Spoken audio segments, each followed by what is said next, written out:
जो बुलाई आपके माध्यम से मैं बताना चाहता हूँ कि जिस तरीके से कांग्रेस और एनडी गठबंधन ने एक हिडन एजेंडा के अंदर एक सोची समझी रणनीति के तहत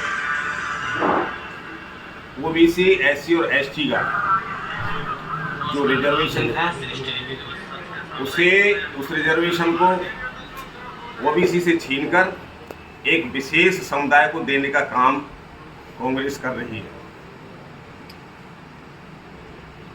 कांग्रेस ने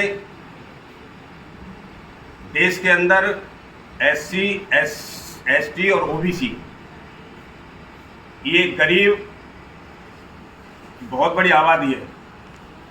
इस आबादी के हक को मारने का काम कांग्रेस ने निरंतर किया। लाल किले के प्राचीर से मनमोहन सिंह ने बोला था कि देश के संसाधनों पर पहला हक एक विशेष समुदाय का होगा, लेकिन माननीय प्रधानमंत्री नरेंद्र मोदी जी ने बोला कि देश के संसाधनों पर पहला हक गरीबों का होगा। और उन्होंने साबित करके दिखा दिया कि अंतिम पंक्ति में बैठे हुए व्यक्ति को समाज की मुख्य धारा से कैसे जोड़ा जाए। उन्होंने ओबीसी, एसटी और एससी वर्ग के लोगों को सम्मान देने का काम किया और समाज की मुख्य धारा में जोड़ने का काम किया। ये जानबूझकर मनमोहन सिंह ने एक मुंबई की प्रेस कॉन्फ्रेंस के माध्यम से 13 अप्रैल 2009 को उन्होंने बोला कि पहला हक देश के संसाधनों पर एक विशेष समुदाय का होना चाहिए। जम्मू कश्मीर के अंदर इन 70 साल के कार्यकाल में लंबे समय तक कांग्रेस की सरकार रही और इस कांग्रेस की सरकार ने निरंतर वहां देखा होगा जम्मू कश्मीर के अंदर एक एससी और एसटी को समाज के मुख्य धारा से हटाने का काम किया। उन्हें जो सरकार की सुविधाएं जो मिलनी चाहिए थी उन सुविधाओं से हमेशा वंचित रखा। लेकिन जब से माननीय नरेंद्र मोदी जी 2014 से केंद्र में और प्रदेशों में भारतीय जनता पार्टी की सरकार में नरेंद्र मोदी ने निरंतर एसटी, एससी और ओबीसी को सम्मान देने का काम किया। जिस तरीके से सन 2014 से भारतीय जनता पार्टी सरकार बनी और इस गरीब, दलित, वंचित इस समाज के लिए माननीय नरेंद्र मोदी जी ने अनेक गरीब कल्याणकारी योजनाओं के माध्यम से इन गरीबों के उत्थान के लिए अनेकों काम किए। अनेक योजनाओं के माध्यम से उन्होंने गरीबों को समाज की मुख्य धारा से जोड़ने का काम किया। ओबीसी वर्ग को केंद्रीय मंत्रिमंडल में 27 कैबिनेट मंत्रियों को जगह देने का काम किया। 102वां अनुच्छेद को बदलकर उन्होंने पिछड़ा वर्ग आयोग का गठन किया। पहले पिछड़े वर्ग की कोई सुनता नहीं था। इतने लंबे समय तक कांग्रेस सरकार ने सिर्फ ओबीसी वर्ग को वोट बैंक के लिए इस्तेमाल किया।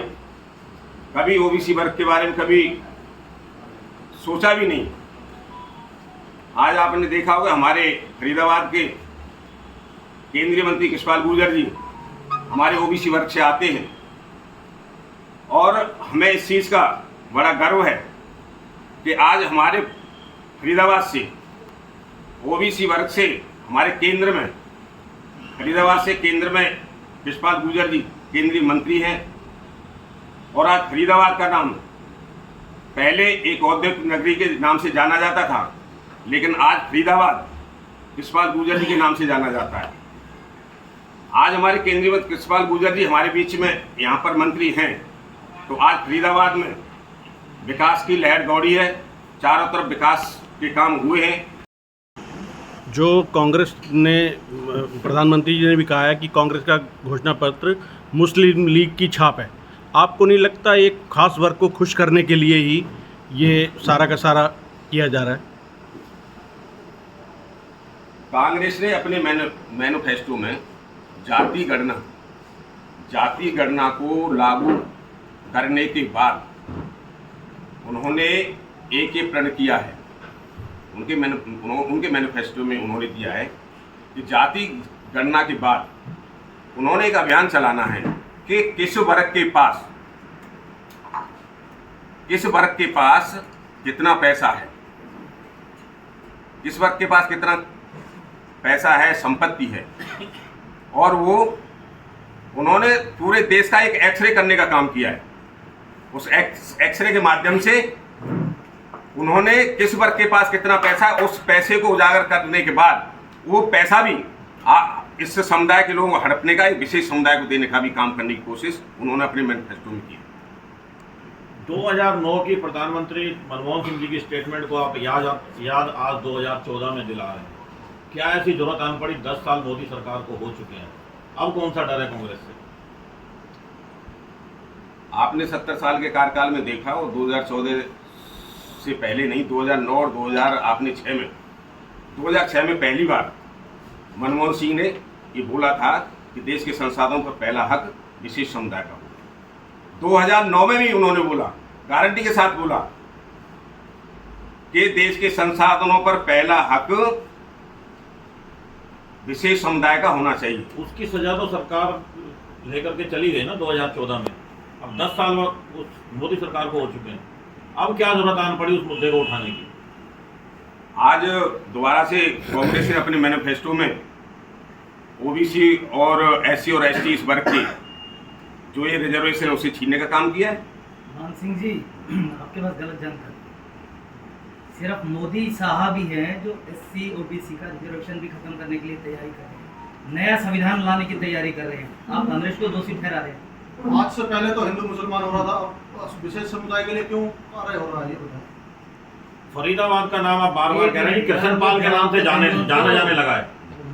फरीदाबाद का नाम कृष्णपाल जी के नाम से जाने लगा है। कृष्णपाल जी के नाम से आजकल मीम्स यहाँ बनने लगे हैं कि फरीदाबाद एक टापू बन गया है, आप बिना टोल के निकल नहीं सकते। देखो, ये एक कांग्रेस का अपना एजेंडा है। कांग्रेस हमेशा से इस तरीके की गलत बयानबाजी हमेशा करती रहती है। कांग्रेस ने कभी भी इस वर्ग के उत्थान के लिए कभी काम नहीं किया है। मैं आपको बताना चाहता हूं, कांग्रेस अगर 70 साल में अगर इस ओबीसी और एसटी और एससी वर्ग के लिए अगर काम करती तो आज ये नौबत नहीं आती कि एसटी एससी वर्ग को। उन्होंने संविधान बदलने की कभी बात नहीं करी। मोदी साहब खुद खुले मंच में बोलते हैं कि हमें संविधान बदलना है, हमें एससी मोर्चे के लिए और बीसी और ओबीसी जितने लोग हैं उनको किसी भी हालात में आरक्षण नहीं देना। और आप कहते हैं कांग्रेस दोषी बना रहे हैं कांग्रेस को। जितना ओबीसी समाज को मान सम्मान और एससी और एसटी को जितना भारतीय जनता पार्टी ने मान सम्मान दिया, इतना किसी भी पार्टी ने आज तक किसी समाज को नहीं दिया। इसमें जो भी ये हमारा प्रधानमंत्री जी का टर्म चल रहा है, इसमें 27 मंत्री ओबीसी समाज से बनाए गए। ओबीसी समाज से और एसटी और एससी सभी समाजों को बराबरी का दर्जा इसी भारतीय जनता पार्टी की सरकार मिला। इससे पहले ना तो भारतीय जनता पार्टी ने किसी के खिलाफ बोला और ना ही भारतीय जनता पार्टी एक विचारधारा के ओबीसी सेल के बना दिए, लेकिन ओबीसी सेल के जितने भी मंत्री या विधायक बने वहां पर आपकी सरकार में, वो कहाँ मुद्दा उठा रहे हैं कि संविधान नहीं बदलना चाहिए? या आप हमें बताइए कहाँ। आप खुद देखें ना, मोदी साहब के बयान को चेक करें आप। और एक और दूसरा, मान सिंह जी, आपने अभी कहा कि कृष्णपाल गुर्जर जी ने फरीदाबाद को औद्योगिक नगरी बना दिया है। ये औद्योगिक नगरी नहीं है, ये अमौलिक नगरी है। देखो, अमौलिक नगरी बनाया उन्होंने, शहर को विकास नहीं किया। अमौलिक नगरी है। फरीदाबाद से लेके यूपी बॉर्डर से होते हुए हिमाचल बॉर्डर तक चले जाएं, आपको अमौलिक के सिवा कुछ नहीं दिखेगा। कल एक कांग्रेस के विधायक ने कहा कि मैं राजनीति छोड़ दूंगा और संन्यास ले लूंगा अपने जीवन से। अगर कृष्णपाल जी बोले एयरपोर्ट का मुद्दे के मामले में पार्लियामेंट में एक बार भी आवाज उठाई हो या राजनाथ से बात की हो। देखो, मैं एक बात बताना चाहता हूँ। लोग कहते हैं जब लोगों को के पास कोई मुद्दा नहीं होता है तो ये गलत बयानबाजी करके, ठीक है, सरकार को बदनाम करने की कोशिश की जाती है।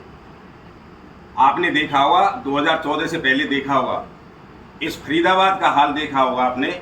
इस फरीदाबाद के अंदर मैंने यहाँ पर देखा है, रात के 12-12 बजे लोग जब सर पे गैस के सिलेंडर भर के गैस के सिलेंडर लेके जाते थे, गैस सिलेंडर भरवाने के लिए जाते थे, 3-3 दिन लाइन में लगे रहते थे। तब भी गैस नहीं मिलती थी। यहाँ पर आपने ये देखा होगा 2014 से पहले जो बड़े बुजुर्ग थे, जो पेंशनधारी लोग थे, 3-3 दिन जहाँ पेंशन मिलती थी वहाँ पर पड़े रहते, घर से खाना भी लेके आते थे, लेकिन उनको पेंशन नहीं मिलती थी। आपने देखा होगा कि यहाँ से फ्लाईओवर दिल्ली से लेके बदरपुर से लेके और आगरा तक, आपने देखा बदरपुर तक जाने के लिए यहाँ से 2-2, 3-3 घंटे, 4-4 घंटे जाम में फंसे रहते थे। लेकिन जब से हमारी सरकार बनी 2014 के बाद आपने देखा होगा कि आप मात्र 15 मिनट में आप फरीदाबाद से दिल्ली पहुँच जाते हैं, आप मात्र 1 से 1.5 घंटे में आप मथुरा पहुँच जाते हैं। आपने देखा होगा कि यहाँ पर फरीदाबाद के अंदर जब से 2014 की सरकार बनने के बाद आपने देखा हो गैस आपको आपको बैठे मिलती है। आपने देखा होगा कि जिस वृद्धा पेंशन थी, जो पेंशन भुगत हो गई थी, उनके खातों में सीधा उनके खातों में पेंशन जाती है। ये सन 2014 के बाद हमारी सरकार ने किया है, लोग जल्दी भूल जाते हैं। भगवान सिंह जी, 7 लाख लोगों की पेंशन कट चुकी है आपके हरियाणा सरकार के अंदर। गैस का रेट 3 गुना हो चुका है। बात करते हैं सड़कों की, तो किसी तरफ से भी निकल जाओ, पहले 1 टोल टैक्स देना पड़ता था, आज हरियाणा से निकलने के लिए 2 बार टोल टैक्स देना पड़ता है। जबकि 2014 के अंदर आपकी सरकार आने से पहले पहला वादा था कि टोल फ्री कर देंगे सड़कों को, आज तक नहीं हुई। इस पर क्या कहेंगे, बताइए। मंत्री साहब ने खुद कहा था जजिया कर से मुक्त कराऊंगा, कहाँ है उनके वादे? पूरे फरीदाबाद में शुगर की समस्या से जूझ रहे हैं लोग, उसके बारे में क्या कहेंगे? बहुत सारी समस्याएं थी, 90% समस्या खत्म हो गई हैं, 10% समस्याएं अब आने वाली हमारी सरकार द्वारा। घर तक राशन पहुंचाने का बिना, पहले क्या था कि डिपो वाले खा जाते थे। सरकार ने पॉलिसी लाई, बिना जब तक अंगूठा नहीं लगेगा जब तक उनको राशन नहीं मिलेगा। और आप सिलेंडर की बात करते हैं, देश का विकास आप देखिए कि जीडीपी कहाँ पहुंची है, 5वें उसमें पहुंची। आज आप भी गर्व करते हैं कि जब से भारतीय जनता पार्टी की सरकार आई है कि आपको देश विदेश में कितना मान सम्मान मिलता है और जितने भी समाज के लोग खुशहाल हैं। पहले लोगों की पेंशन खाते थे, सबके बैंक अकाउंट में पेंशन आती है। सर अभी तो पेंशन ही नहीं आ रहा। ये तो आप समाज में जाके पूछे पेंशन कैसे नहीं आ रही। सब्सिडी की बात करें तो सब्सिडी भी अकाउंट में नहीं आ पाती है, तो उसके लिए क्या कहें? 3 करोड़ फर्जी हाँ जी, हाँ जी। आधार कार्ड थे जो खत्म करे हैं हमारी बीजेपी सरकार ने। 3 करोड़ जो फर्जी पेंशन और ये फर्जी डिपो में संभाल लिया जाता, तो वो 3 करोड़ लोगों को हटा के जेन्युइन लोगों को संभाल दिया जा रहा है। आज भी फर्जी वाला हो रहा है। आप भी